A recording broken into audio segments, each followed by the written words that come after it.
এই মুসলিম ভ্রাতৃত্বকে সুদৃঢ় করার জন্য কিছু অন্তরায় রয়েছে, কিছু আমাদের রোগ রয়েছে।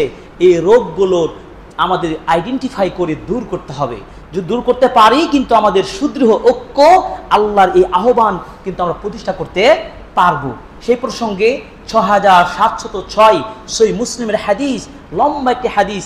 এই হাদিসটি অনুবাদ করলেই আমার বক্তব্যের সময় শেষ হয়ে যাবে। হাদিসটি হচ্ছে বিখ্যাত সাহাবী আবু হুরায়রা রাদিয়াল্লাহু তাআলা আনহু বলছেন, রাসূল সাল্লাল্লাহু আলাইহি ওয়াসাল্লাম বলছেন, লা তাহাসাদু। আমি শুধু পড়ে যাব, অনুবাদ করে যাব। লা তাহাসাদু, তোমরা পরস্পরের মধ্যে কি করবে না? হিংসা করবে না। ২, ওয়ালা তানাজাসু, ব্যবসায়িক পণ্য বিক্রি করার ক্ষেত্রে তোমরা চড়াও দাম বেশি বলে দিয়ে এভাবে ধোঁকাবাজি করো না।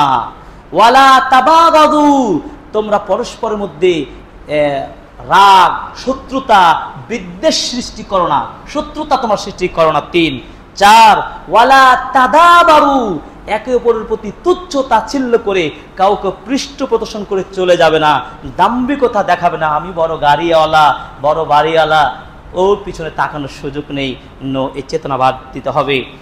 ৫, ওয়ালা ইয়াবিউ বা'দুকুম আলা বাই'i বা'দিন, ব্যবসায়িক কিছু পলিসি আছে, তার মধ্যে একটা বিষয় যে কেউ যদি পণ্য দাম দর করে দোকানদারের সাথে, ব্যবসায়িক ব্যক্তির সাথে, আপনি তার উপরে দাম বসাতে পারেন না। তাদের সমাধান হলে বা তারা বিচ্ছিন্ন হলে এরপর আপনি সেখানে করবেন। এটাও একটা শত্রুতা, বিদ্বেষ সৃষ্টি করে। ভাই এটার দাম কত? ২০ টাকা। আপনি দাপটে বলে দিলেন আমি ৩০ টাকা দেব। এটা ইসলামের সৌন্দর্য, উখুয়া ভ্রাতৃত্বকে নষ্ট করে। এই ৫টি রোগ, এই রোগকে আমাদের রিমুভ করতে হবে। এরপর আল্লাহ নবী বললেন, ওয়াকুনু ইবাদাল ইখওয়ানা, এই উম্মার লোকেরা তোমরা সবাই ভাই ভাই হয়ে যাও না। কি আছে আমাদের? এই রোগগুলো দূর করলে তো আমরা ভাই ভাই হয়ে যাব। কারণ তোমরা জানো না, আল মুসলিমু আখুল মুসলিম, মুসলিম একজন মুসলিম অপর মুসলিম ভাই।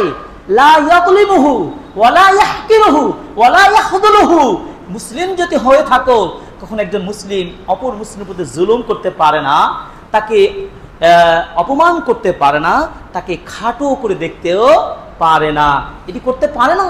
এই জন্য রাসূল সাল্লাল্লাহু আলাইহি ওয়াসাল্লাম বলেছেন, আত্তাকওয়া হাহুনা ওয়া ইউশিরু ইলা সাদরি সালাতা মাররাতিন। তিনি বললেন এই যে জুলুমবাজ করতে পারে না, কাউকে হেকারত, দুর্বল, অসহায়, তুচ্ছ মনে করতে পারে না, এটা করবে না। কারা করতে পারবে না? যাদের ভিতর তাকওয়া আছে। আল্লাহ নবীর জন্য ইশারা করলেন তাকওয়া থাকে এই জায়গায়, অন্তরে ৩ বার করে বললেন এই তাকওয়া থাকে এইখানে। এরপর বললেন, বিহাসবি ইমরিইম মিনাশ শাররি আন ইয়াহকিরা আখাহুল মুসলিম, একজন ব্যক্তি খারাপ ব্যক্তি হওয়ার জন্য এতটাই যথেষ্ট যে সে তার কোনো মুসলিম ভাইকে একটা তুচ্ছ মনে করবে। আপনি যে ভালো মানুষ না এটাই প্রমাণ। মানুষ আপনার বেশি ব্যাখ্যা করার প্রয়োজন, এতটুকু যথেষ্ট। আপনি তুচ্ছ মনে করে ছোট মানুষ আর থাক, তাহলে কি আপনি আসলে ভালো মানুষ না, নিকৃষ্ট মানুষ। মনে রাখতে হবে, আল মুসলিম আখু আলাল মুসলিম হারাম দামুহু ওয়া মালুহু ওয়া ইরদুহু। তিনি বললেন একজন মুসলিম অপর মুসলিমের জন্য তার অর্থ সম্পদ ছিনিয়ে নেওয়া, অথবা তার রক্তপাত ঘটানো, অথবা তার আত্মসম্মানে আঘাত করা, এগুলো হারাম। এগুলো আমরা অহরহ করছি। আল্লাহ আমাদের হেফাজত করুন, আমিন।